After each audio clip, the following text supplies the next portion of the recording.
біздің мынау Қазақстан мұсылмандар діни басқармасының ұстанатын бағыты ол орта жол.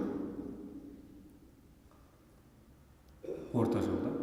Біреулері сияқты дінді қатты ұстанып ойбай, мынау дінде жоқ, мынау салт дәстүр жоқ демейді.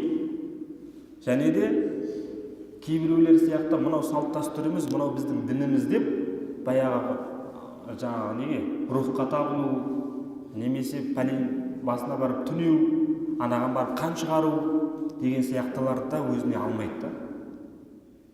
Бізде ислам дінінде, шариғатта салт дәстүр бар.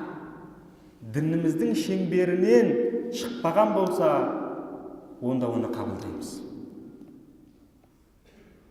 Біздің ақидамызға қарсы келмесе, біздің амалымызға қайшы келмесе, не істейміз оны?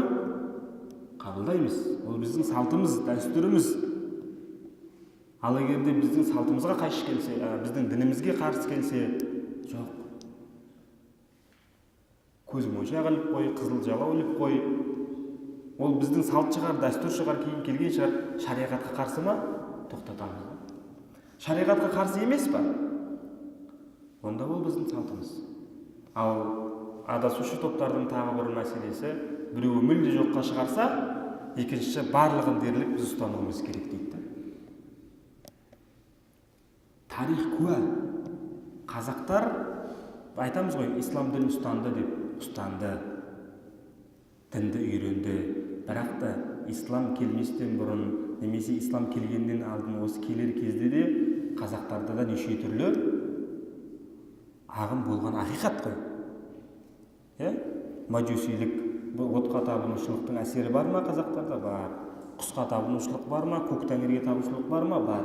Міне, осы нәрселердің барлығын біз салтымыз, дәстүріміз деп қабылдасақ не болады? Дініміз қаша болады.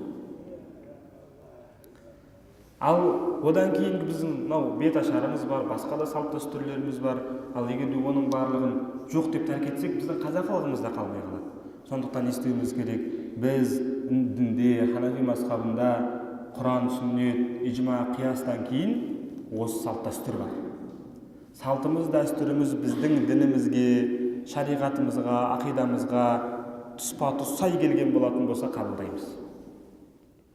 Ал оған сай келмесе, онда ешкім ренжімейді. Алланың діні ұлық, Алланың шариғаты ұлық. Алланың дінінен ешқандай дін жоқ. Сол себептен біз не істейміз?